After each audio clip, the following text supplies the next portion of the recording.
How to delete additional Facebook account.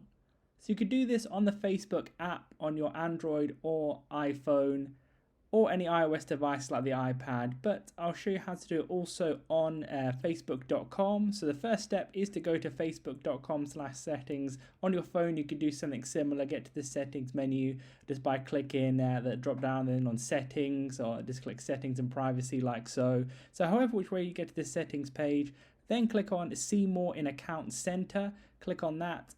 And then there you want to click on personal details. It should be on the left hand side. Then click on account ownership and control.